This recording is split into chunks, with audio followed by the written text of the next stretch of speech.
We are transitioning from chapter 13. We were transitioning from chapter 13 to chapter 14.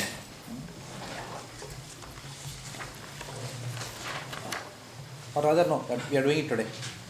14 we have already started. In one sense, we started. See, thematically, the end of chapter 13 is connected to chapter 14. Thematically. Okay. But for all practical purposes, whatever we discussed in the previous class, the theme more or less fits into chapter 14. In a different way, what we discussed was what are the 64 items of devotional service. That is what we are discussing right now in Nectar of Devotion. Towards the end, we discussed what are the 5 most potent items of Bhakti. We discussed that as a part of the 64. What are the 5 most potent things? Mathura was, then deity worship, which is Sri Murti Sevaya, Bhagavad Shravan, hearing Srimad Bhagavatam, Harinam Sankirtan, chanting the holy names and serving the Vaishnava Seva. So this is what we discussed in depth last time. If we do these activities, what will happen?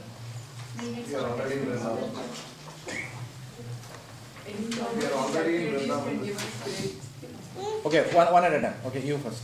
I heard you first, so you first. We get attachment to the name of, Okay, raise your hand if you want to answer. name of the Lord and the Lord. You will get attachment to the name of the Lord and the Lord, okay? It leads to the Bhava platform even if we have Correct, that's the answer I was looking for. It will lead us to the Bhava platform. Because the 64 items are components of which type of bhakti? Sadhana bhakti. Sadhana bhakti should lead to Bhava bhakti. How will sadhana bhakti lead to Bhava bhakti? What are the 5 most potent items of sadhana bhakti, especially Vaidhi sadhana bhakti, that will lead us to Bhava bhakti? These are the 5 potent items. So that was the answer I was looking for. So you should remember that. This is the major point we discussed last time. Even if we develop attachment to even one of these 5 components, that can easily deliver us to the platform of Bhava Bhakti. But we should get attachment for at least one. That is where the difficulty is. Are we attached to, do we have supreme attachment for deity worship? I don't know. Okay, we don't know. For example, if you ask me, I get stressed on Saturday nights. Because tomorrow, Sunday morning, in the cold, you have to come out with a chadar on your shoulder and then for Mangalarati. So this is not symptom of Bhava Bhakti. If I am stressed about it, little bit anxious about it, then that is not.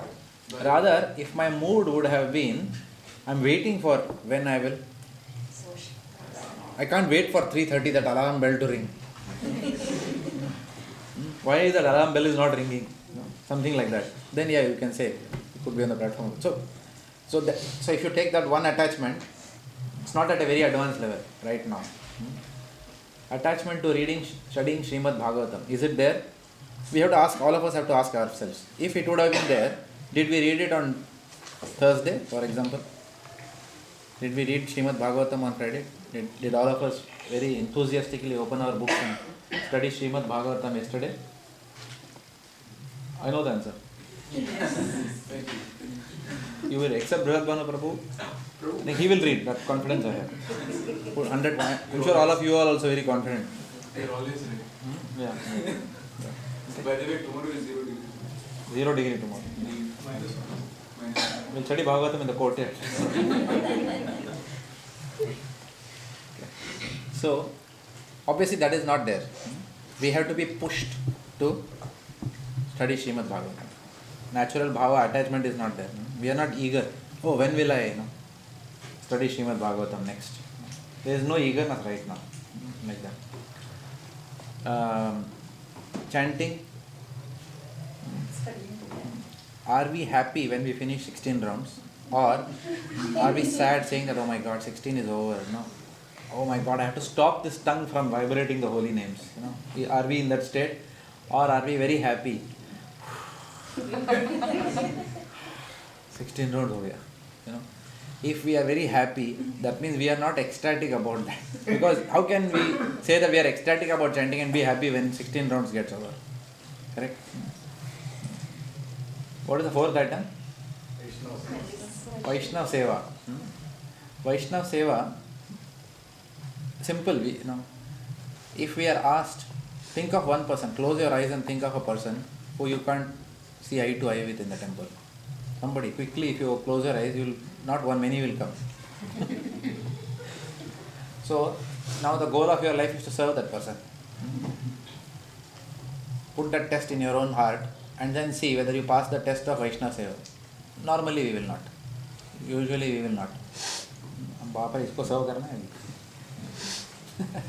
Right? So Vaishnava Seva also we are not ecstatic. Ecstatic means we should be able to serve any Vaishnava. Ecstatically. Like that. So we are not there.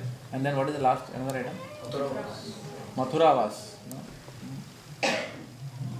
How enthusiastic are we? Even if you consider Mathuravas as literally staying in the holy dham. Yes, we will, when we have those performance appraisals in office, okay, that time we feel, oof, sab chhod chhad ke Mathura Vrindavan mein baith jana hai. That is good. But we feel like that because of our fear of the material energy. Right now we are frustrated, even in material life. So that may be a reason why we want to run away and be in Vrindavan or Mayapur Dham. But then the consciousness is always that when we go there with the soaring temperatures in that place, we may look forward to coming back to Melbourne. Correct? So Mathura was also, in one sense, we cannot really say we are ecstatic right now. Like that. We are used to trams, we are used to high-speed internet connectivity. You will not have that in Mathuravas. Correct? In Mayapur Dham, internet connectivity may not be as fast as what you get here, broadband services. And the kind of activities that we do here, we will have nothing else to do but devotional service. Here we like devotional service many times because the other activities give us this state, so it becomes a relief. So in a relative sense we may be very happy doing bhakti. But in an absolute sense, if we have to do 24 hours bhakti, really are we in that stage where we can retire and go to Mayapur Dham and then full lifetime are we ready to do it 24 hours a day? We may curse our office today. We may say, oh my God, I have to go on Monday morning to that workplace and all that. But really, if we are given an option, no problem. You can settle Mayapur Dham from tomorrow. Are we still ready for that? Or our mode of passion is still not gone down fully, not subsided, so that we, just doing bhakti will keep us happy, 24 hours a day, without anything else. Because there will be no status, there will be no position, nothing in Mayapur. Correct? So what will be there? Nothing. There's all except bhakti. So if we are at that stage, yes. Like that. So if you see, if you analyze all the 5 components, Prabhupada says even attachment to one out of that. Because why Prabhupada is writing like that? Because attachment to one will automatically mean attachment to everything else. And attachment to none will automatically mean not even one, will automatically, it can't happen that you are attached to 4 of the items and 5th item we are not attached to. It's rarely possible. Because they all come in a package. They are all interdependent. It's a state of consciousness. That's what we have to understand. Attachment to these items is a state of consciousness, and our consciousness is either ready, we will either be attached to all or usually to none at this stage. Yes, specifically later on, when bhakti really develops, our inclination may be to one much more than the others. For example, some people will want to do want to worship deities and go back to Godhead in that way. Some people may want to just do kirtan and leave their body. Some people may want to just serve and leave. So service will manifest in a specific way. We may want to serve in a specific way, and that discussion we will do when we enter the realm of Raganuga Sadhana Bhakti, serving the Lord in a specific manner.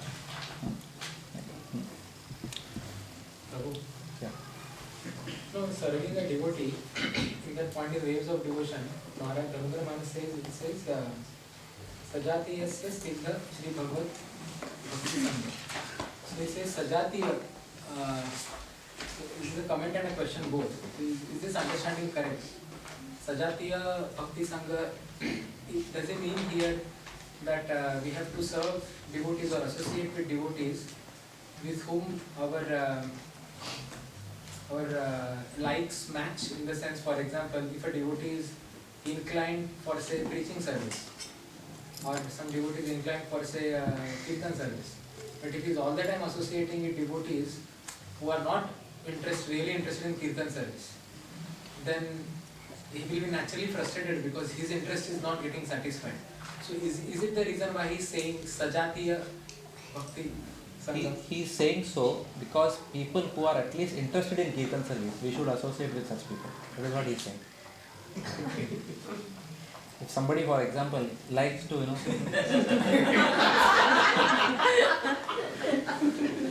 at least let us begin on that platform. That is what Damodar Maharaj is saying. I was joking. So, why is it, does he specifically say Sajatiya? Why is he saying Sajatiya Asha Sangha? what is the meaning of that? From what I understand, I heard in one lecture, Sajatiya means where your likes of service match. For example, Correct. a book distributor, if he doesn't get any association with the book distributors, only kirtanis are there all around him, then he might feel frustrated. Correct. Is that why he's saying that? Yeah. So it's better to take services, initial stages of bhakti. It's better to take services which we like, initial stages of bhakti. But ultimately, bhakti is not about what we want, how we want to serve. Bhakti is about what the Lord wants, how He wants us to serve. And that is where the problem comes. No? Otherwise, we will always be in our comfort zone of services all the time. So it's not wrong to dovetail our proclivities or our aptitude in serving in specific services. For example, if somebody is a good singer, for example, so therefore I am always singing. But for example, if the need of the hour somewhere, for example, today we are in Melbourne, tomorrow let's say we go to a temple where construction is still going on, right? So as a congregation devotee, they are not expecting right now you to sing. So they may expect you to probably contribute with some Lakshmi, or they may contribute in some way. Maybe we have to lift bricks also. That is a need at that time for that at that temple. So if you see our devotional graphs also, many of us have not entered bhakti or done service which is our favorite service at all points in time while entering. Later on we understood that this is my service line. After a few years you will realize that I am probably more cut out for this kind of a service. Correct. Narsingha Kavach Prabhu answered it in one word very nicely once, many years back. Someone asked Narsingha Kavach Prabhu this question. Prabhuji, I like garland service, specifically. So I want to do that service only. So Narsingha Kavach Prabhu said that never get attached to one service, but be attached to the principle of serving. And I thought that was in one line he summed up the whole thing. Be attached to the principle of serving. Don't get attached to a specific service. There's nothing wrong, but it should not happen then that the attachment to the service leads to problems within the congregation and relationships. Therefore, unko kaisa diya, mujhe nahi diya. Correct? And then the whole consciousness is negative. Then we don't want to serve, that means. We want to do one particular service. That's not called as attachment to serve. But from practical perspective, what if you are not good at your service? What if you are not good at the service? So if there are others who can do that service better than us, many others, don't do that service. There is a need for it. But If there is a need for it, there is not many people, then we have to become good at that service. If it is expected out of us. Simple example. In office, do we get the portfolio that we want? Do we get the projects we want? Do we choose our jobs? Really? Does our boss come and ever ask, saying that based on your aptitude, which project would you like to choose? He will come back and say, hang on, this has to be delivered by September 30th. So just deliver. But I don't have the, I'm not inclined to these kind of projects. Yeah, I hear you, but make no mistakes, it has to be delivered on 30th September. I got that instruction recently, that's what I'm saying. One very senior person from technology, he said that, I want you to work on this project. It's a very important project for the bank. I said, I haven't done this project before, so I'll get back to you. He said, make no mistakes, I want you to deliver this on 30th September. I said, yeah, it's very clear to me now, instruction.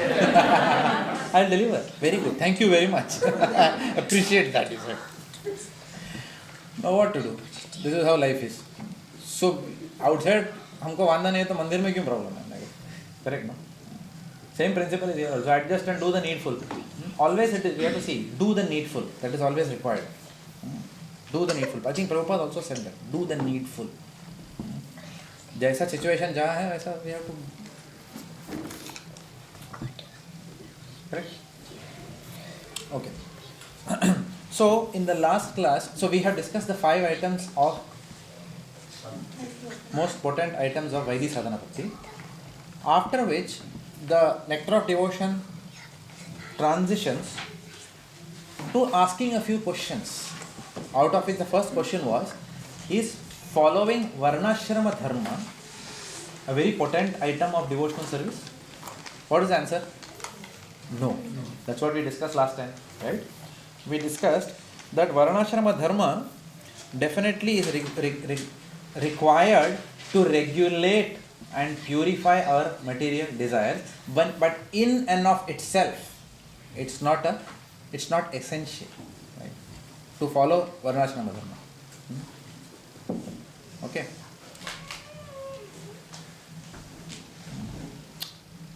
An example is from this book Saints of Raj, where Pishima is going through her monthly cycle. As per the principles, then you should not touch the deities. But the deities, in the dream she says that the deities are going out and begging outside for food. And then the deities come and tell her, Ma, if you are a mother, you will not cook for us because you are having your monthly cycle. And then she realizes suddenly, no, I must, because that's the rasa she has with the deities. This is a very advanced stage of bhakti. We can't imitate this. But she is in Vatsalya ras with the deities, and the deities are also relishing that. She thinks that Gaur Nita are her children and inko khana main dene. Now I have to give them food. Nahi to bichare ye log bahar jayenge khane ke liye. And Gaur Nita actually go out. If you read that book, Prabhupada's got the written. These are all recent instances that have happened in Vrindavan. So Gaur Nita is going out, both of them, to beg food from outside. And it's just to catch and bring them back. The deities are all gone out, like that. Or, for example, there is a relationship with the deity where the devotee is thinking that, I think probably there the mood is not Vatsalya ras, it's a different mood. The deities are too small, so the mood probably was Sakhya ras or something there. So he says that I wish the deities were a bit tall, so that I can be friends with the deities. So just touches the chin and lifts the deity's height go up. Things are like that. These are various pastimes that are mentioned, which are there. So these are not written in any Varnashrama Dharma or whatever. Ultimately, these are where love is there, where prema has reached a very mature stage, then there is no room for discussing Varnashrama Dharma over there.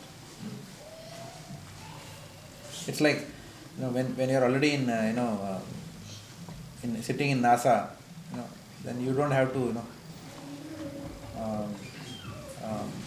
nobody will teach you, write the steps of the equation. These are required at the initial stages of studying, mathematics or something like that. But when you are already, a wizard, then nobody will tell you, write this on the left hand side and right hand side. Those rules and regulations are not important. So following Varnashrama Dharma, and even from, so this is in one sense, this could be a difference between Vaidhi Sadhana as well as Raganuga, what I am saying. But again, coming back to pure Varnashrama Dharma, we really don't have, are not required. For example, I told about Vivaha Samskara. Vivaha Samskara, even if you don't do, that's fine. We don't have to do Vivaha Samskara in Bhakti. Right? What is more important is Bhakti. Why Vivaha Samskara is prescribed? Why Vivaha Samskara is prescribed? Brahman gives instructions. So that one doesn't go and do illicit sex. Because there is some structure, there is some principles that are given saying that get married. Right? Right? But these things are not more important than the fact of doing bhakti. In and itself, people get married. They may have a very nice religious ceremony, which we discussed last time. But if both husband and wife are not devotees, then what is the point in such marriage? People may say auspicious, shubh karya hua ghar mein. But what is the point in that shubh karya? Nothing. Right? Shrama eva kevalam. Any activity that does not produce rati is useless waste of time in this material world. We are just having another relationship in this world. That's all. We will get attached to the wife. Deha patya kalatra adeshu. We will get attached to wife, children, and then our whole life will revolve around that only. Then the question now comes to Jnana and Vairagya in chapter 14. Jnana and Vairagya, are they important for cultivation of bhakti? So here it is mentioned that Jnana means what? Cultivation of knowledge. So chapter 14 is called devotional qualifications. So Jnana and Vairagya are discussed. So Jnana is cultivation of knowledge and Vairagya is cultivation of detachment.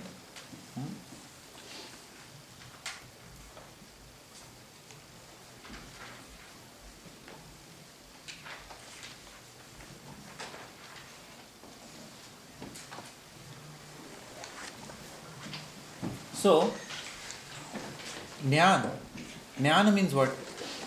Knowledge. Sometimes one can get too caught up in the pursuit of knowledge without forgetting that the goal of knowledge is to increase our bhakti. It is easy. People who are not too inclined to jnana will not appreciate this. But people who are very inclined to books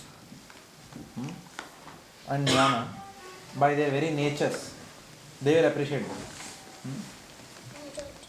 For example, when there is a service that requires to be done, and we are reading a very important section of the Srimad Bhagavatam, and we are deriving a lot of knowledge on that.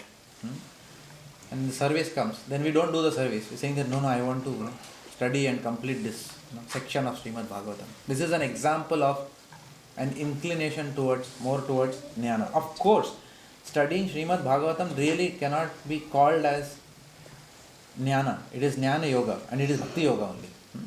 But in this regard, where it is mentioned, it is about jnana of the type of, for example, Sankhya philosophy. A critical analysis of the material elements versus what is the difference between matter and spirit. So we can get too caught up in this kind of jnana, or we can get too caught up in any specific aspect of jnana, like vyakaran, pronunciation of Sanskrit words, ucharan. All these aspects are aspects of jnana. Tark vitark, which is arguments and counter arguments, the science of arguments and counter arguments, because Vedas give all these things, correct? Right? So we can go, it's an ocean. Vedas are an ocean of knowledge. So one can get too caught up in this knowledge, forgetting that Vedaischa sarvair aham eva vedya Vedanta krit vedavid eva chaha. This is verse number 15.15. Correct? 15.15. No, or 11, 15.15. 15.15. What is the first line? I forgot. Sarvasya chaham hridhi sanivishto mattaha smriti jnanam apohanam cha Vedaischa sarvair aham eva vedya Vedanta krit vedavid eva chaha. So Lord says that I am the final goal of the Vedas. So we can forget very easily that the Supreme Personality of Godhead, developing affection, attachment to Him is the goal of all our knowledge. So therefore, the goal of sadhana bhakti is what? Fixing the mind on Krishna. So this kind of jnana, which I gave examples later, which doesn't help us in fixing the mind on Krishna, rather we just get caught up in jnana itself as an end, is therefore not considered as an item of sadhana bhakti. But if we have a penchant for reading studying Srimad Bhagavatam, and that helps us improve our attachment to the Supreme Personality of Godhead, then that is not in that category of jnana. However, we should still understand that if there were a service that were given by that somebody is expecting out of us, then we cannot say that I want to study Srimad Bhagavatam. Then we are bringing in that aspect of jnana. Even though it is studying Srimad Bhagavatam in itself is one of the 5 most potent items of bhakti. On a practical level, then when the service is coming, then the service has to be done. Because that is what Bhagavatam tells us, that the Bhagavatam should lead us to service.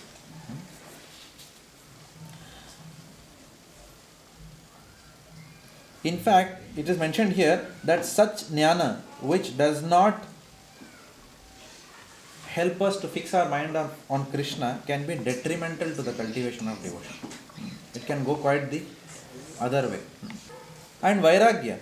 Vairagya it is mentioned here that too much detachment can make the heart callous and indifferent to such emotions, so that they will not move us. Too much austerity can make the heart hard. So because there are so many people, if you go to that Kumbh Mela, there will be people who are sitting, amidst fire. The sun is shining above, it's very hot, and still they will put a fire all around themselves and sit, and then a lot of people will come and watch. Arey, kya hai yaar? Bade yogi lagte hai. But what is the point? There is no point. It is mentioned also in Srimad Bhagavatam. Your verse, the only verse which you know from Srimad Bhagavatam. Okay. Rahu guna etat tapasaya nayati. In that verse, you remember that verse? No?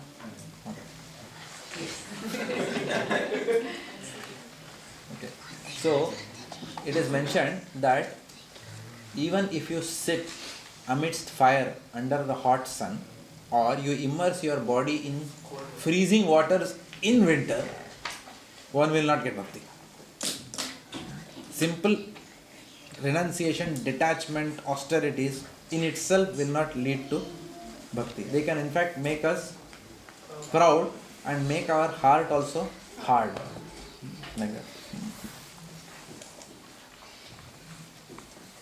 Bhakti simply means, and it's kept very simple here. It says bhakti means to please the Lord by our love for Him. The Lord is not telling us that उत्तर दिखा क्या कर सकता है 2 degree में बैठ सकता है ठंडे पानी में. Has anywhere the Lord asked anyone to do any such circuses? Let me see whether you can sit with a heater in Mayapur summer. Put a heater also in your room and sit. Let me see your love for me. Nowhere he has mentioned anything. But still there is a component of austerity within bhakti. But that austerity we do out of love for the Lord. And if we can't do that austerity for some reason, it is better to do some other activity out of love for the Lord than do that austerity and curse the Lord after that. ये काहे को ये एकादशी आता है 15 दिन में एक बार, like that. The mind will start feeling, why this Nirjal Panda Ekadashi, 24 hours till tomorrow I cannot even drink water. Everyone is enjoying in this world. Like that. So here there is an austerity being done, but love is not flowing out of the heart. So better than do something which you can do out of love for the Lord. Put something in the mouth and do something for the love of the Lord. Better if you can do it. I am not discouraging. But the goal of bhakti is to please the Lord, not to perform some feats of austerity. That is what is coming out in this section very clearly. Somebody had a question? So, just on the reading and gaining knowledge part, that question I have is, if you're sitting at home and reading Bhagavad, is that then considered detrimental to your bhakti? No, I have answered that question already. No? Studying Bhagavatam is not called as jnana, it is bhakti yoga only. In bhakti yoga, jnana yoga is also there. Yoga means yuj. Yuj means to connect. So if that jnana is connecting us to Bhagavan, then that is bhakti. That is bhakti and that is jnana yoga. Here it is talking about jnanis. Jnanis are different than Jnana Yogis. Jnana Yogi is a person who by virtue of the knowledge is trying to connect to Bhagavan. Jnani is a person for whom the book itself is an end, and that is what is detrimental to bhakti. I mean, if the reading Bhagavatam is coming in the middle of some service which is needed, then it is on a Jnana level. Yeah. Not a yogi. Because ultimately the goal of all knowledge should be to perform devotional service. When the service element is there, then that service should get priority.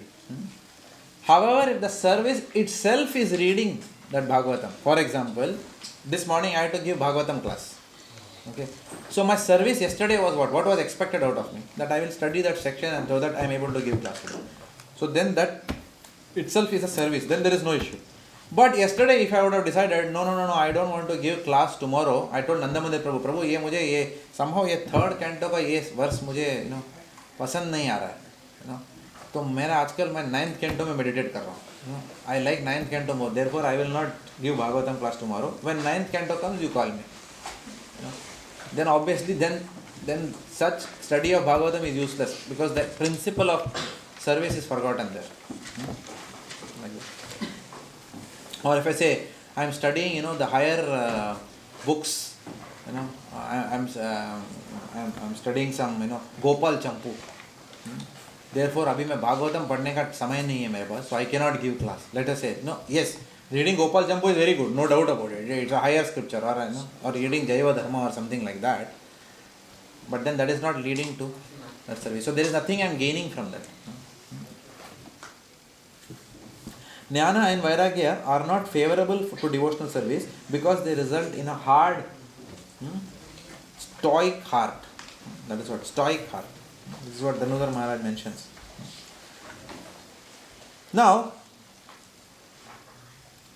it doesn't therefore mean that we should look down upon Jnana and Vairagya. What we are saying is they are not components of Sati. Because somebody is following Jnana and somebody is detached doesn't automatically mean that they are devotees. But in the world of devotional service, Jnana and Vairagya have their place. So, Dhanudhar Maharaj writes, although the process of Jnana and Vairagya are unfavorable to devotional service, they are necessary for devotional advancement. So, there is some amount of Jnana which is required. Otherwise, what will happen? Everything will become sentiment. For example, someone said that मैं तो बचपन से राम भक्त हूँ because मुझे archery का बहुत शौक था and Ram was the greatest bow and arrow, something like that. It is just sentiment now. या बचपन से मैं हरिप्रसाद चौरसिया के फैन हैं हम लोग. मुरली इतना अच्छा बजाते हैं, सुप्रीम मुरली बजाने वाला तो कृष्णा है, तो हम लोग कृष्णा भक्त हैं.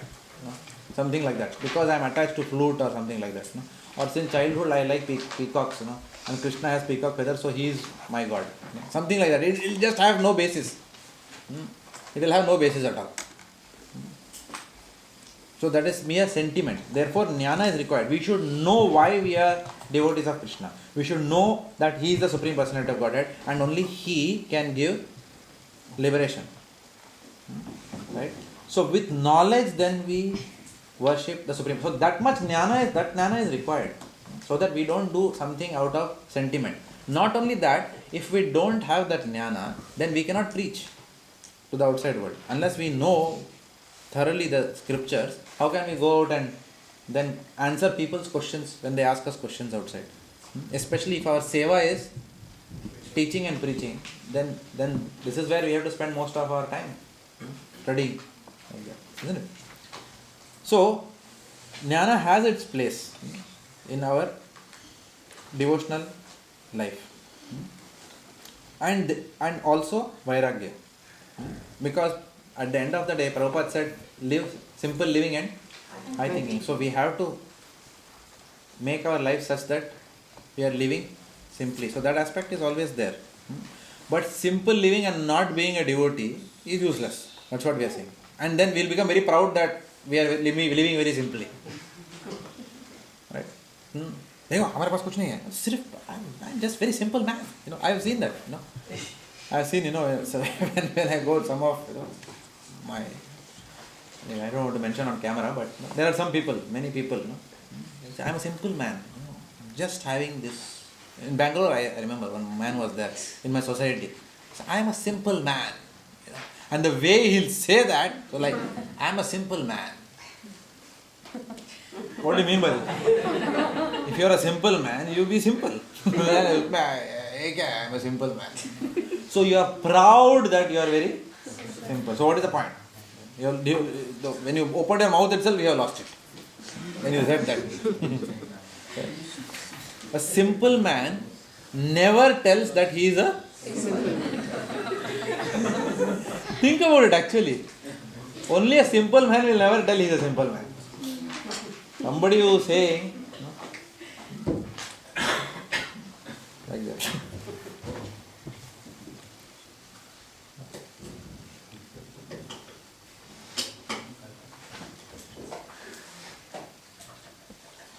Now the question is that if this jnana and vairagya,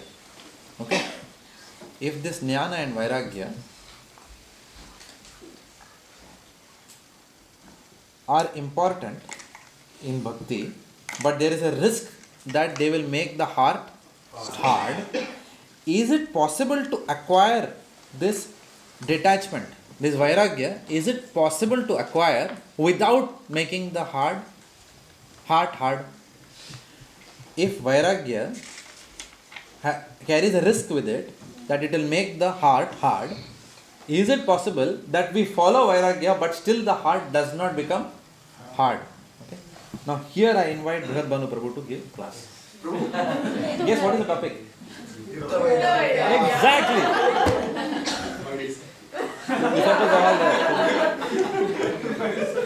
This is his favorite topic. You are a PhD in this topic. Okay. Alright. So, the answer is what? Yukta Vairagya. This is the significance. This is where it comes to. The whole point of Yukta Vairagya comes here. Anasaktasya Vishayan Yathartham Upayunjatah Nirbandha Krishna Sambandhe Yukta Vairagya Muchyate. It's a key memory verse I think I have given you, no? I have given you this for Nectar of Devotion key memory verse? Yes.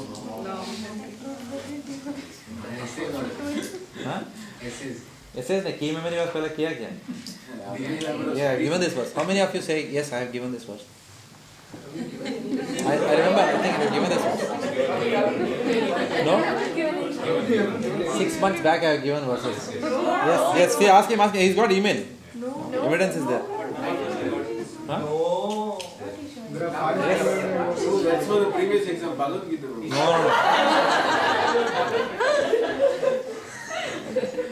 I think he also. I have given. Yeah, he's got written evidence there now. See, written evidence is there. If you have not got it, talk to your group leaders. Group leaders. Which group are you? Whose group are you? What say you? I'm not a leader anymore. Huh?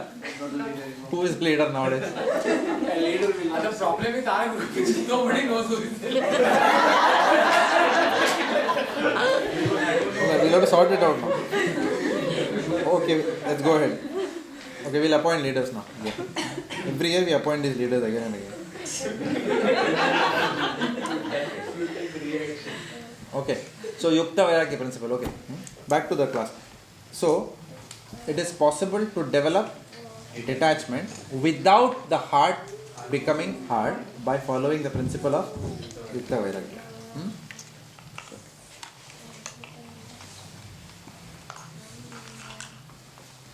So, Yukta Vairagya means to accept only those things that can be used in Krishna's service and to reject everything else. It means to accept only those things that can be used in Krishna's service and to reject everything else. Yukta Vairagya doesn't mean doing whatever we want and then saying it we will use it in Krishna's service. That is not how it is written in the book at least. Okay? It is not written in the book. Krishna Yukta Vairagya means doing whatever we want and using it incidentally in Krishna's service. It is not written like that, at least in the book. In the book it is written that Yukta Vairagya means to accept only those things that can be used in Krishna's service and reject everything else. Okay. It is a balanced process of detachment. It is a balanced process of detachment by which a devotee acquires the qualities of knowledge and detachment without undergoing the heart-hardening process of jnana and vairagya. It's a balanced process. Now, in the Yukta Vairagya process, emotions are still engaged. Whereas in the path of pure detachment, emotions are not engaged. Okay? Whereas in the path of Yukta Vairagya, emotions are engaged. What do you mean by this, Prabhuji? If you say emotions are engaged? It means that the austerity that we do, or we try to get detached from something for the pleasure of Krishna. Does it make sense? So emotions are involved. So we are not performing feats where emotions are not involved. When you perform a feat, a big feat, okay, then emotions are not involved there. Whereas here, I am saying that Lord, sometimes I am sure all of you have done something voluntarily in your life at some point in time when you have felt some love for the Lord. Correct? That you have given up something. Just which you didn't want anything. You just felt that, okay, Lord, I want to please you now. So for next 1 week, I will not blaspheme any devotees. Something like that.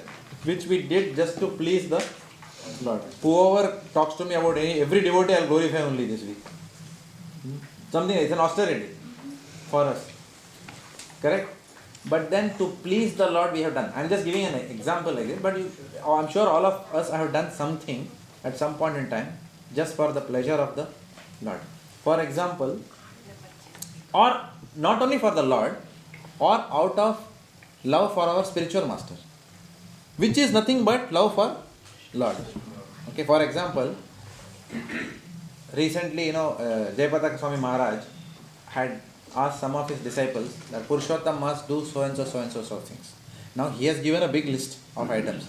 Now some of his disciples, or his either Diksha disciples or his Siksha disciples, okay, may pick up one aspect of that out of love for him and might have done that in Purushottam Mass. Maybe reading Srimad Bhagavatam every day. At least one verse or something like that. So at least that much someone did.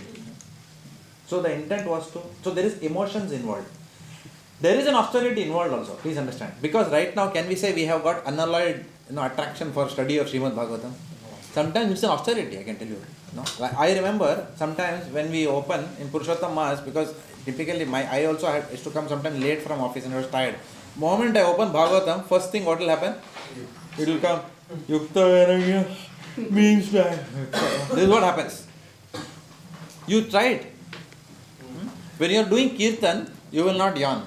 When you sit with Srimad Bhagavatam at 9 o'clock in the night, you read one, and I saw this pattern repeatedly in Purushottam Mass. That you open and I'm just thinking, ये yawning Bhagavatam खोलता है तभी क्यों आता है?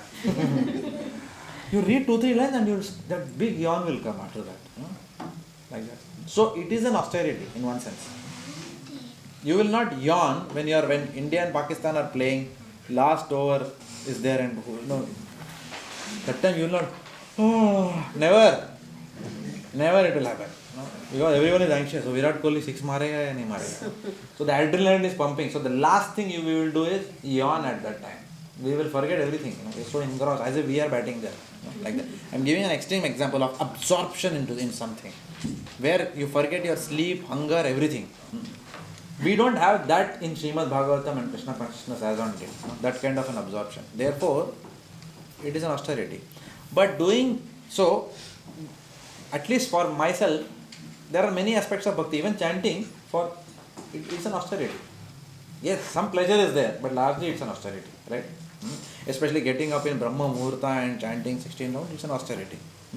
But when we do this, we are doing it for the pleasure of Krishna. There is an emotion involved with the Lord. Lord, I'm struggling, but still I thought I'll do it for you somehow.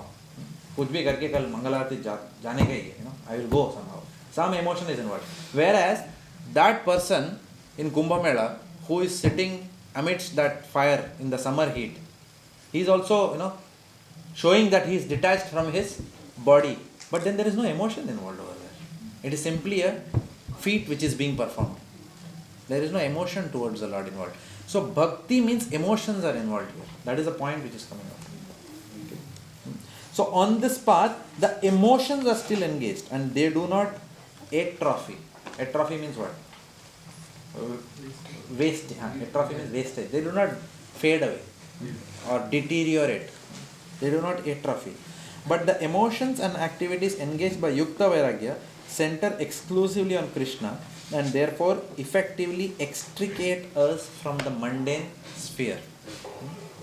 Okay? I think Prabhu, it also means that Thus we can become attached to the Lord. the emotions also intensify by that austerity. Pardon?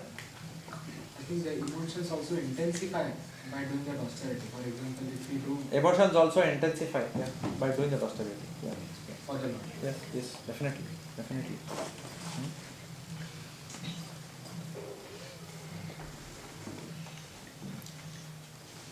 For example, someone asked a question, these filmy tunes, can kirtans be based on filmy tunes? Somebody asked this question of someone. Chaitanya Charan Prabhu. And I thought he gave a good answer. What was his answer? Anyone remember? If it is taking you to that film song, then you should not hear it. Yeah. But if it is taking you to the Krishna, then you can. Correct. So, here is an example of Yukta Vairagya. It's a good example of Yukta Vairagya. I like a particular rag. Okay. I am using it now to sing Mahamantra instead of the original Bollywood song. So the mood is very important. So if our real desire is purely take that raga and give the pleasure of that rag. Who is the master of all rags? Krishna himself. So we don't see the Bollywood song. We see that this rag, actually what Krishna has given is being used in the Bollywood song. Not that I am using the Bollywood song for Sri Krishna. So at the highest level, because in Bhagavad Gita, Lord Krishna says, I am the seven, Sapta Swaras. He's saying somewhere in Bhagavad Gita, we studied, no? I am the meter in the Vedas. No? So ultimately it's all coming from him. So somebody else has used it for sense gratification. Now I am picking up the same raga or tune and putting it in Krishna's service. So that's a good example for the pleasure of the Lord. At the same time, the question is, if I like that Bollywood song so much that I can't help singing it, and I am now relishing that Bollywood song in a bona fide way by putting the tune in Krishna Consciousness, that is the second level. Okay, because here what's happening, I am singing that tune, but my mind is in Rajesh Khanna. That can happen. Correct? So that is where Chaitanya Charan Prabhu cautioned us. So there's nothing wrong with using that for the pleasure of the Lord. Because I am using some raga which I like and I want to sing that raga, use the Mahamantra for the pleasure of the Lord, which is fine. So that is an example of Yukta Vairagya. So here that's an example of how it can extricate us from the mundane sphere. Falgu Vairagya is, Srila Rupa Goswami then explains that rejecting something which could be used in Krishna's service is called Falgu Vairagya. But a good example is, someone is giving us money saying that आपका मंदिर के लिए donation, and then you saw तौबा हम तो पैसा छूता भी नहीं हो, हम तो ब्रह्मचारी, I am very simple man. This is called as what? Falgu Vairagya. Prabhupada said, if people are bringing money, the Mayavadis will say, I don't have anything to do money, but internally they will be enjoying. But Prabhupada said, if someone comes to me with money, I will collect it with both my hands and use it in Krishna service. That is called as Yukta Vairagya. Falgu Vairagya means false renunciation. Rejecting things as material. Because at the end of the day, what is material? Material means only that which we see as material. There is nothing material. In this world, in one sense, material is how we see. If we see every single atom as we can use it in the service of Krishna, then we are already in the spiritual world, though being within the material world. We see it something as material and spiritual. Right? But actually, a pure devotee sees everything as spiritual. There is nothing called as material. Because anything and everything can be used in Krishna service. Right? So, what is the point here? The point is, therefore, Jnana and Vairagya in itself are also not inherently amongst the 64 items of devotional service, as much as Varnashrama Dharma is not. Then, wealth and followers. What's the time? Wealth and followers. It is mentioned that this is also not an item of sadhana bhakti. Performing devotional service through one's wealth or followers is not an item of sadhana bhakti. Performing devotional service through one's wealth or followers is not an item of sadhana bhakti. Now we have to understand this very carefully. It's a nice example is given. A wealthy person may give a large donation to build a temple. Okay. Is this devotional service or not? Yes, obviously. He has given a large amount of money to build a Vishnu temple. Obviously it is devotional service. Right? There is no doubt about that. However, he should not think that the subsequent activities that are performed in the temple thereafter, like worshipping the deity or offering prasadam, etc., are his devotional service.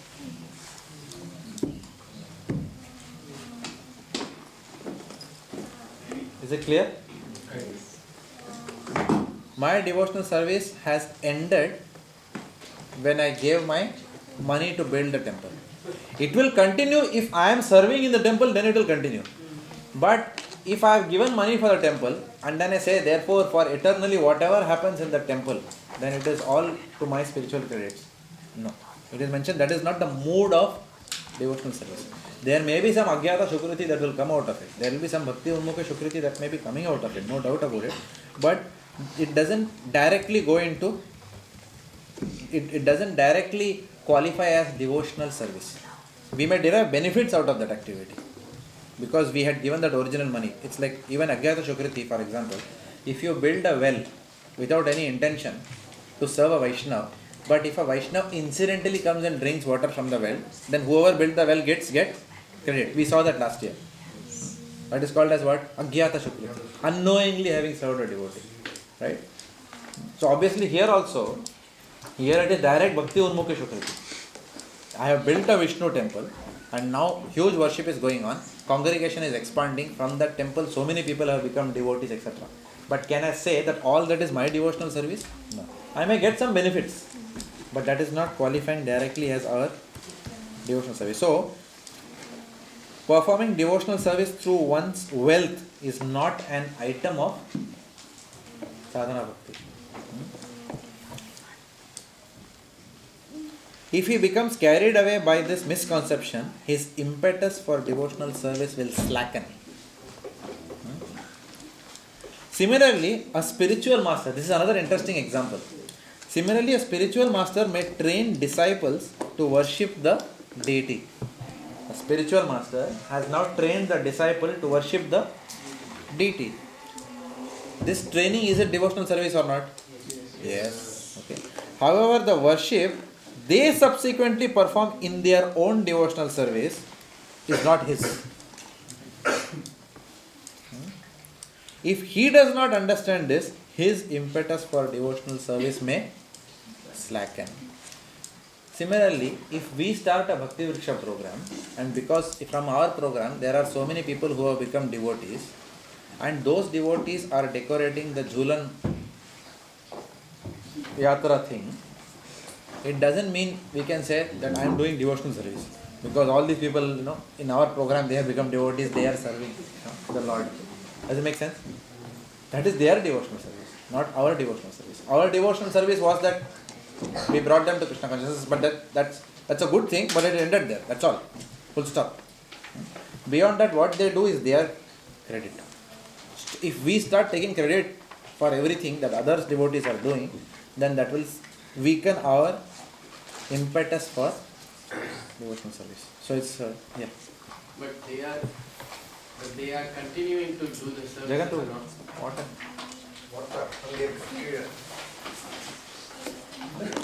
Sorry. So building a temple is a once-off, but here they are continuing to do the service, so you still get some benefit. Yes, we will get benefit, Like some but it's not an activity of devotional service. There's a difference between activity and benefits derived out of an activity. So Does it make sense? You still get some sukriti. Sukriti will be there, definitely. But it cannot qualify as our devotional. You cannot say, No, that ends. we have done the Jhulan Yatra card. Can I say I have done Jhulan Yatra card just because the Matajis of Mill Park program have decorated it? It's absurd statement. Somebody will say, laugh, kya baat kar? You are not even there in the temple at that time, correct? Or can we say, we shouldn't even say that we decorated the Julan card because I cultivated it. Yeah. Yeah, I have inspired them so much in their bhakti that they did the We are all laughing even when we say this. It sounds absurd, absolutely absurd. We are not It's got nothing to do. cause, but we were an instrument for a certain amount of time. That is the concept. Correct, but we should not keep on meditating on that.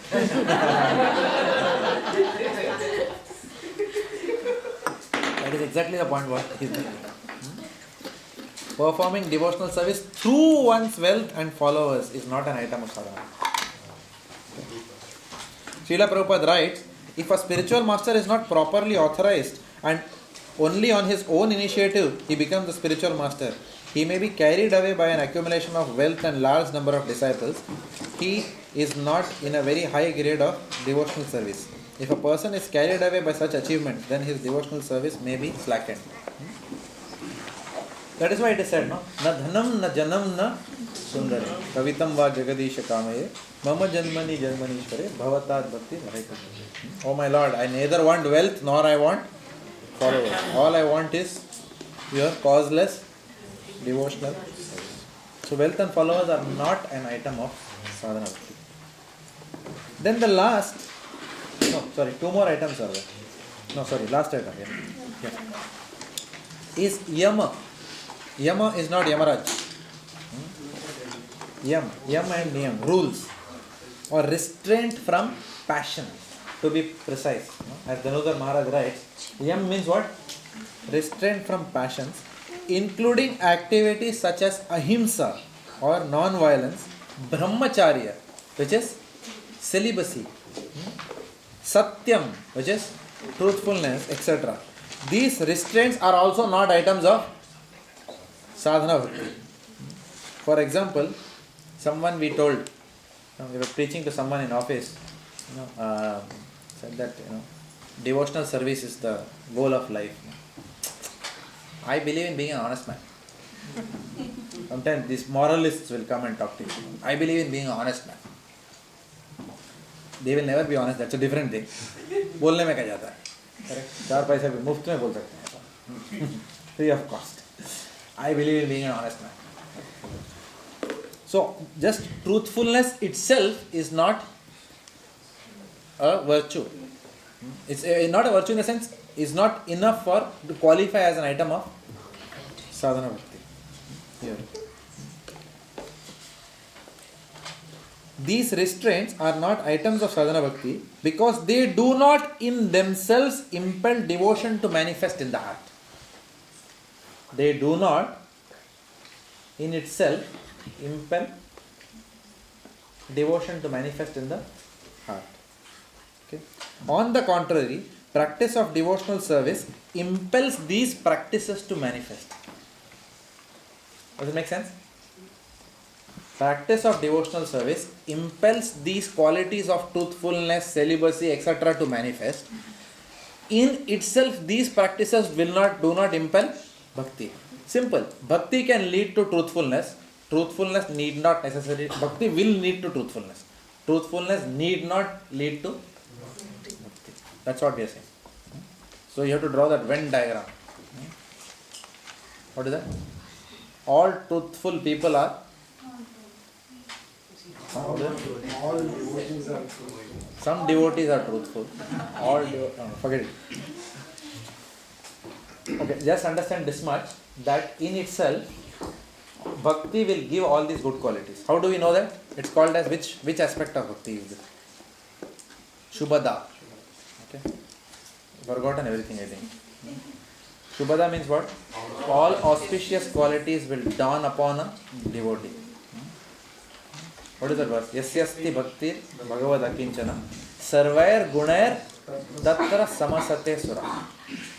Which means when a person becomes a devotee, all the good qualities, auspicious qualities of the demigods will automatically dawn, manifest in that devotee.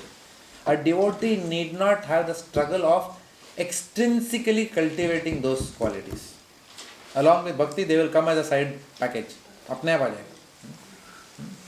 Like that. Whereas a person who necessarily is celibate need not be a devotee. Right?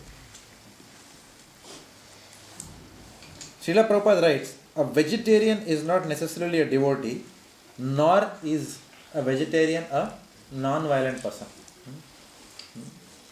For example, there is a vegetarian family and the husband is beating the wife every day. And then outside he says, हम लोग non-violence, हम लोग मांस मच्छी बिल्कुल नहीं खाते हैं. What is the point? In the house you are most violent person. After that, right? So a vegetarian is not necessarily a devotee nor a non-violent person. But a devotee is automatically both vegetarian as well as non-violent. Okay. Now you may say, but what if devotees are also? As a devotee, is it impossible that a devotee will never beat his wife? Is it impossible? What do you think? From the day people start chanting, after chanting shuru kiya hai, 100% can be certified? No. Then why this is mentioned? Why it is mentioned like this here? You tell me. Devotees can also be imperfect, no? Huh?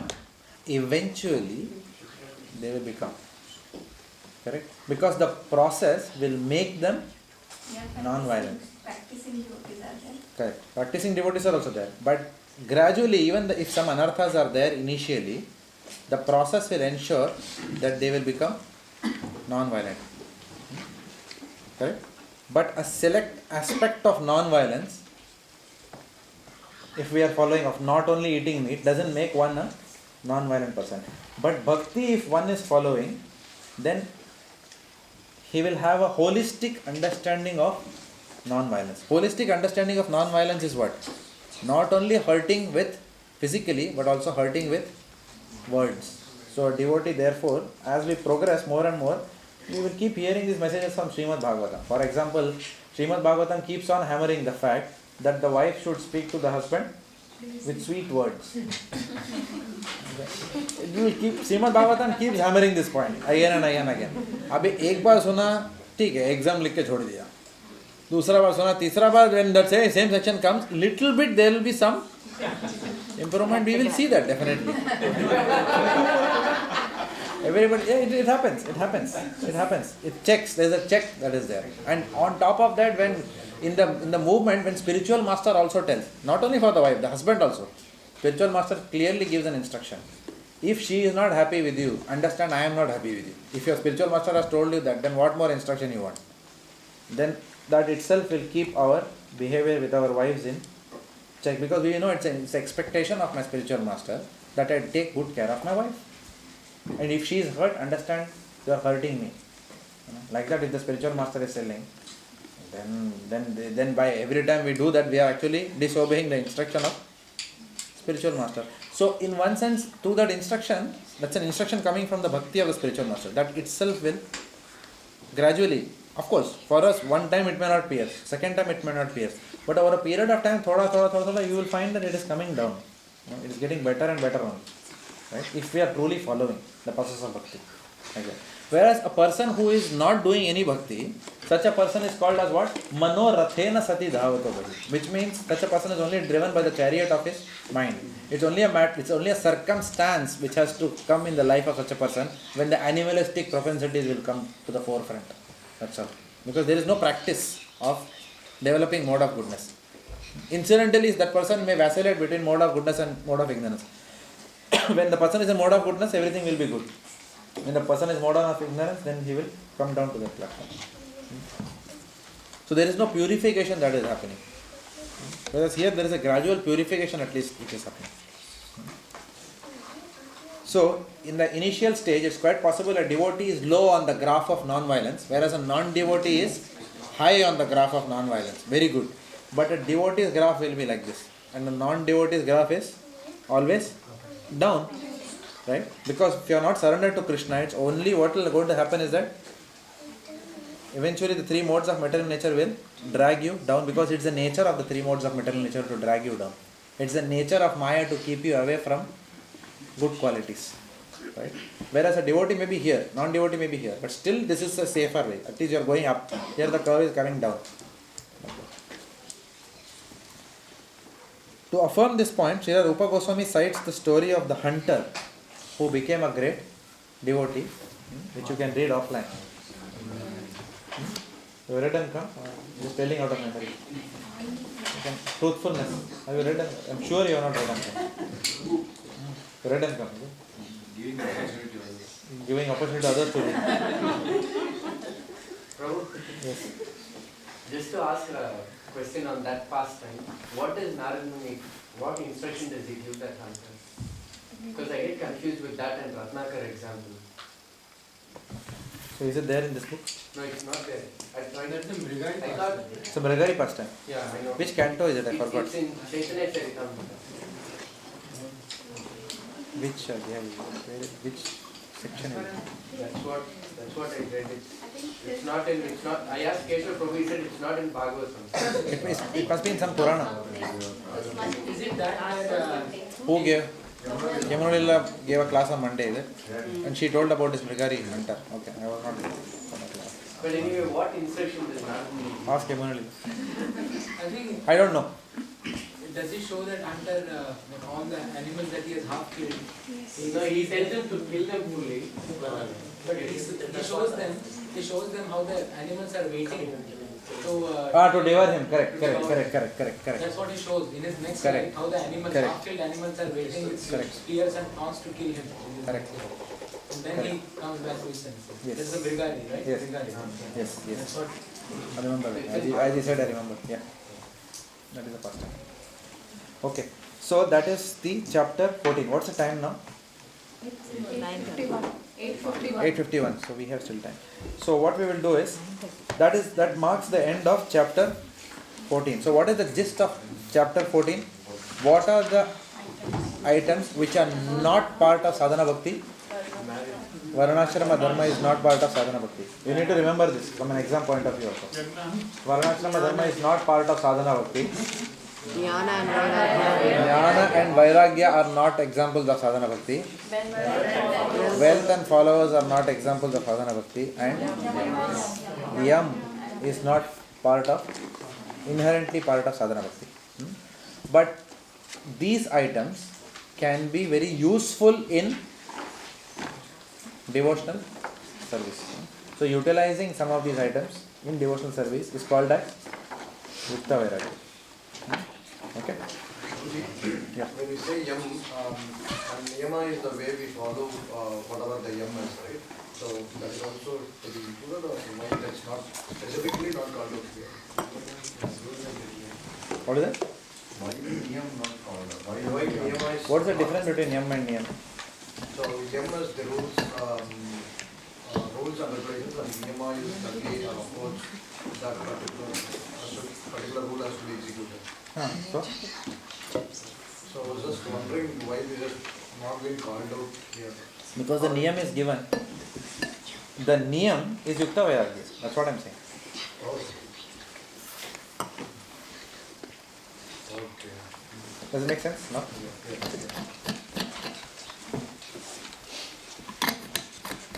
chapter 15. So chapter 14 marks the end of Vaidhi Sadhana Bhakti. So now we are coming to a very, very different section of Nectar of Devotion. In fact,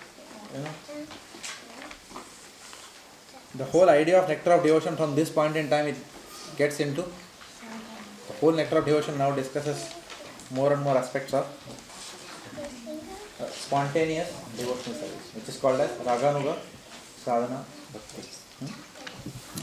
So that is what is chapter 15. Chapter 15 is titled as Spontaneous Devotional Service. We may not be able to finish this because this section is pretty technical, but we will try and see how much we can cover today. But this will require a lot of attention. Okay, this is not an easy section, so it will require a lot of attentiveness on your part. Now, chapters 2 to 14 in Nectar of Devotion were describing Vaidhi Sadhana Bhakti. Chapters 15 and 16 will describe Raganuga Sadhana. Right? And what will the remaining 4 chapters describe? Bhava Bhakti and Prema Bhakti. So even now we are still discussing Sadhana Bhakti. Please remember that. Don't get confused. We have still not exited Sadhana Bhakti. There are 3 types of Bhakti. Sadhana Bhakti, Bhava Bhakti and Prema Bhakti.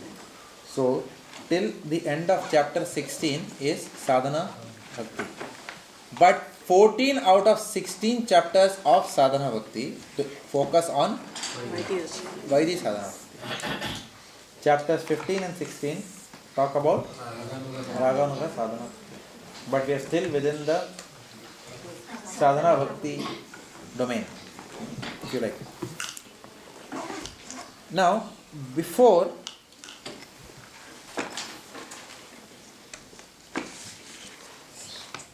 we understand Raganuga Bhakti, it's important to understand what is Ragatmika Bhakti. Now here where some concentration is required. It's a little bit technical. We need to understand what is Raga Atmika Bhakti before we understand Raganuga Bhakti. So let's go line. I'll point out some of the specific sections that Dhanudhar Maharaj is bringing out here. Raganuga Sadhana is a devotional practice that strives to cultivate the moods of Krishna's associates in Vrindavan. So Raganuga Sadhana is what? It's a practice. What is the word used here? It's still practice. Okay. It's a devotional practice. Why this devotional practice? What does it aim at? It strives to cultivate the mood of Krishna's associates in Vrindavan. But abhivi, it is a prayatna. It's a practice to cultivate the mood of the associates. So, if Raganuga Sadhana Bhakti is a practice to eventually cultivate the mood of Krishna's devotees, okay, Krishna's associates in Vrindavan, then what is that mood? That may be the question.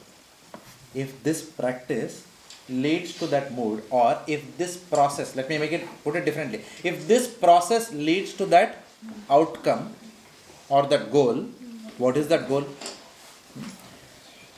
So, Dhanudhar Maharaj writes, thus before describing Raganuga Sadhana, we must first describe the moods of devotional attachment found in Vrindavan's eternal residence.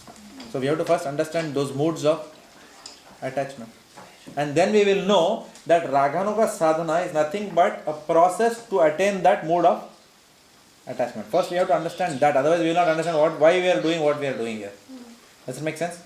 So without understanding the goal of Raganuga Sadhana Bhakti, which is called as Ragatmika Bhakti, we will not understand what is Raganuga Sadhana Bhakti. This is where it is getting a bit technical.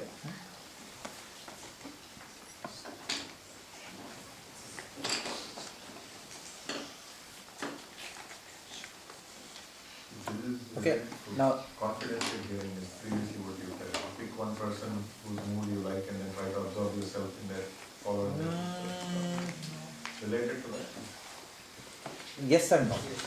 That I have told in a general way, not for Raganuga. But is it also part of Yes, in one sense, yes also. In one sense, yes also. Yeah. But here it is not hearing from that person. That's the difference. Here is hearing about that person. About that person. Anuga in the footsteps of following? So I am coming to that point. Okay. That I told in a different context, what you are saying. Okay. Now here is the line with Dhanudhar Maharaj. So I have actually marked out the key lines because these are lines we have to meditate on to understand this section. Please hear carefully. A ragatmika bhakta. A ragatmika is the end of the process. What is the process? Raganuga. End is ragatmika. A ragatmika bhakta embodies the perfection of spontaneous love. Embodies the perfection of spontaneous love. Even in spontaneous love of the Lord, there is a state of perfection. So a ragatmika bhakta is one who is already in that platform. He has embodied the perfection of spontaneous love of Krishna. And a raganuga bhakta follows in the wake of those perfect devotees to eventually reach that perfection. Earnestly endeavoring to achieve their perfect mood of spontaneous love. So here is a ragatmika bhakta who has perfected devotional service, highest in devotional service he has attained. The process which I follow to reach that stage is called as Raganuga Sadhana. To reach Ragatmika stage. So are we saying that Ragatmika is the highest within Vaidhi Sadhana Bhakti, or it will be the Ragatmika person? We are not talking about Vaidhi Sadhana Bhakti right now. We have crossed Vaidhi Sadhana Bhakti. We are discussing in chapter 15 and 16 Raganuga Sadhana Bhakti. Spontaneous devotional service, not regulated devotional service. In deference to the scriptures. We are not talking about that. That is over with 14 chapters. It is a part of sadhana bhakti because it is a practice.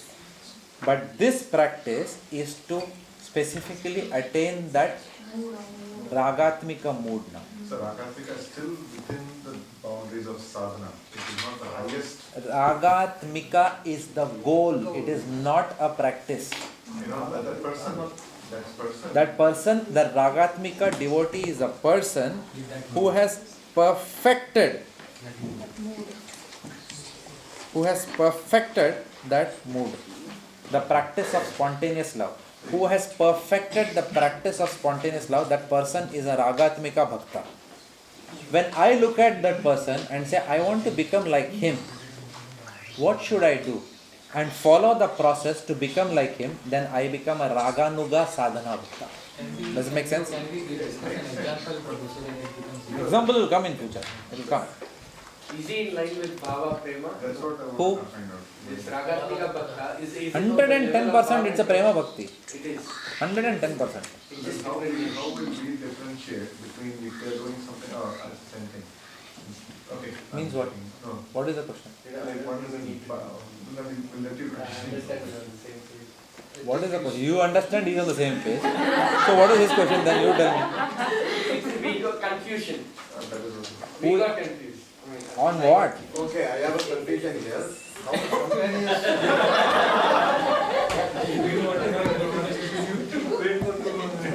Prabhu, the thing is, because past classes I forgot at least, so I was thinking, Vaidhi Sadhana Bhakti and Raganuga spontaneous, and then when you said Raganuga Sadhana Bhakti, then I was thinking when that is spontaneous and how come practice comes in? Yes. Because Same in question. the How was initial the classes we practice discussed, section? the two Because types practice of is coming in, and when we achieve Ragatmika, then is Ragatmika similar That is to why Bhava I use the Prema? word perfection of spontaneous love. From imperfect spontaneous love to go to perfect spontaneous love. A person who's attained the perfection of spontaneous love is a Ragatmika Bhakta. A person who desires, who has started getting spontaneity but has not perfected that art, through Raganuga Sadhana Marg will perfect that art. Does it make sense? Yes. And a person who is not even right now on the spontaneous platform is to come to that spontaneous platform goes through Vaidhi Sadhana. Prabhuji, can you give Now an is it clear? Can you give an example, please, of Ragatmika? I mean, my understanding, my doubt is, if you're having spontaneous love, how can you practice that? That is my question. Because it's a service. You have to practice, no? There is a way. For example, what happened? Why is he intimidating you? I was trying to give an example. You are giving an example to him. I remember you gave this example. Which example? You said sometimes when there's lot of Bhoga play, lot of Mataji's, sometimes say Mataji cooks more items that day you would like to offer. Out of spontaneity. So isn't that an example of us also out of, even though we are in Vaidhi Bhakti, we still have that component of spontaneous Raganuga. Yeah, sometimes it may manifest. Sometimes it manifests for us, that's all. Not always. Yeah. But here, please understand that here spontaneity is the main thing in Raganuga Sadhana. Raganuga Sadhana means what? That means now I am not doing devotional service out of fear of the scriptures or just because I got initiated. And spontaneity has already started. But does it mean I have understood exactly how to serve Radharani? How much sugar to put in the milk for Krishna? Do I know that? No. Spontaneously I want to do that service for the Lord. But then I have to go through a practice based on people who have perfected that service. That's all. That is the example. That's all. Understood. Right? The way Narottam Das Thakur is preparing, for example, milk. Am I on that platform right now? Yes, I may have developed some spontaneity. Yes. People are, nobody has to tell me, Bhog lagaya kya? And then, tu laga de na aaj. Busy you. No, that fight will not happen. Hey, every day only I am only offering bhoga, you are not doing anything. Yesterday was your turn, today is my turn. When we start doing all these things, that means there is no spontaneity will just come. Where spontaneity comes, both will rush. No, I'll do. See, we are all laughing, which means it's not there. Correct? So here, when that spontaneity manifests, still there is a practice to perfect that service spontaneously. How to do it? So that journey is the Raganuga Sadhana. Okay? A Raganuga Bhakta, please, here, that's why this, you understand now why it's important to concentrate here. That's why I said concentrate, because every word that Dhanodhar Maharaj writes here I spent quite a bit of time meditating on this section. There's not one word you can miss here. It's very nicely written here. A Ragatmika Bhakta embodies the perfection of spontaneous love. He did not say a Raganuga Bhakta is one who has commenced spontaneous love, who has started on his journey of spontaneous love. No. He says a Ragatmika Bhakta embodies the perfection of spontaneous love. Okay? For Krishna. And a Raga Anuga Bhakta follows in the wake of those perfect devotees. Unke path pe chalne wale. Okay? Who are following in the wake of the perfect devotees, earnestly endeavoring, which means there is what? There is an endeavor. That's why it's called practice. Earnestly endeavoring to achieve that perfect mood of spontaneous love. As we go further, it will come. We have started the first line only now. Give a chance to go ahead and you will know more. What's the time? 9:10. Don't bluff.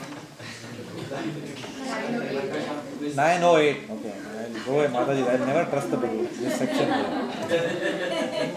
He's saying start flashing and saying 9:30. Who is saying? उनके कंधे से क्यों गोली जा रहे? Okay. He has perfectly understood my mood. All right, we'll not go further. We'll discuss the meaning of Ragatmika in detail in the next class. But we'll quote one or two verses and finish the class for today. Okay. So in Chaitanya Charitamrita, Madhya Leela 22.150, you may note down. Chaitanya Charitamrita, Madhya Leela 22.150. There is a verse, the translation of which is, when one becomes attached to the Supreme Personality of Godhead. Please hear carefully. You don't have to take notes of these translations because I have already given the quotation. You can see it offline. Hear carefully. When one becomes attached to the Supreme Personality of Godhead, which means what? With this line, what are we talking about? Correct. Who said that? No, you didn't say that.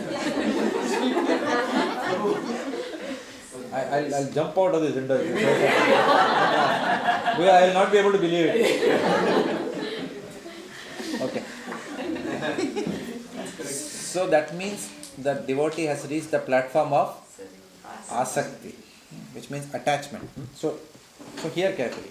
When one becomes attached to the Supreme Personality of Godhead, his natural inclination to love, not his artificial obligation to love. What is today for us? It's an obligation to love. ये कृष्ण प्रेम करना पड़ेगा आता ही नहीं है. Like that. It's almost like that for us today. It's an obligation. Whereas when one becomes attached to the Supreme Personality of Godhead, his natural inclination to love is fully absorbed in thoughts of the Lord. His natural inclination is what? But I say fully absorbed in thoughts of the Lord. Like that. When one becomes attached to the Supreme Personality of Godhead, his natural inclination to love is fully absorbed in thoughts of the Lord. Which means his natural inclination is what? To love means he is fully absorbed in thoughts of the Lord. This is called transcendental attachment, and devotional service according to that attachment is called as ragatmika or spontaneous devotional service. I know you want me to repeat this. Your eyes tell me that. Your face tells me that. Okay? When one becomes attached to the Supreme Personality of Godhead, it's 9 o'clock, therefore I have to repeat 2-3 times now. When one becomes attached to the Supreme Personality of Godhead, his natural inclination to love is fully absorbed in thoughts of the Lord. This is called transcendental attachment, and devotional service according to that attachment is called ragatmika or spontaneous devotional service. Right? It is called as full absorption in the Lord. That state is called as ragatmika, complete absorption without any deviation. Another example is given, 22.152, Madhya Leela. Thus, devotional service which consists of rag. Rag means what? Deep attachment, not gussa. In Hindi also is a rag patti diya mere ko. Not like that. Kya rag se dekh raha hai? Not like that. It is not that rag, or it is not that raga also. Okay. Huh? Rag, it's not that. Rag means that attachment in one sense, yes. So thus devotional service which consists of rag means deep attachment, not upar ka attachment, deep attachment. Okay. devotional service which consists of rag or deep attachment is called raga atmika. Spontaneous, loving service. If a devotee covets such a position, he is considered to be most fortunate. If a devotee reaches this stage where he gets a deep attachment, that is called as what? Raga. So there is spontaneity which is there in bhakti, but then that should lead to deep attachment leading to full absorption in Krishna. At the pinnacle. That pinnacle is called as Ragatmika. Okay? And a person who is spontaneously inclined to serve the Lord but has not achieved that pinnacle but wants to and follows the process, that process is called as Raganuga Sadhana Bhakti. Okay? These texts clearly establish that Ragatmika Bhakti is the perfect devotional attachment. Please hear carefully, last line of the class, I promise you. These texts clearly establish that Ragatmika Bhakti is the perfect devotional attachment. Is it a devotional attachment? It is a perfect devotional attachment. Okay? Found in the residents of Vrindavan. And Raganuga Sadhana Bhakti is the practice of a devotee who aspires to develop their devotional mood. Is it very clear now? It appears to me like when you reach Asakti stage, as if you have reached the Prema stage. Asakti is attachment. Rag is deep attachment. Without attachment, can you go to deep attachment? No. Which means Ragatmika is deep attachment. And Raganuga starts somewhere at that stage of... Does it make sense? Asakti is not deep attachment. Asakti is attachment. The perfection, deep end of that attachment is called as Ragatmika. Is it clear? It's a bit technical, but it's not difficult to understand. If we keep on reinforcing this, so we will not... Yeah. So for a Vaidhisadhana Bhakta, when he comes to that Asakti state, that's when his Raganuga... You could say that, yes. I remember I had asked this question also in the class. At what stage does the whole domain of Raganuga starts manifesting? And here also it answers, it starts after Nishtha actually. Nishtha is the given. Nishtha is a given thing. Okay. It starts after that. When Ruchi manifests and Ruchi Asakti starts, almost at that stage, there's a specific word for that. I don't know whether it's called as Uddipana, but you just like, for example, the example is given that the sun has not arisen, but the sky is pink. No, pink, or what is it color you call that? You know that you can see that you get traces of the sun are rising now. So that is between that Ruchi and Asakti, it will start manifesting, that spontaneity will start manifesting in a devotee's heart. But the full sun has not arisen until now. From there it will start arising.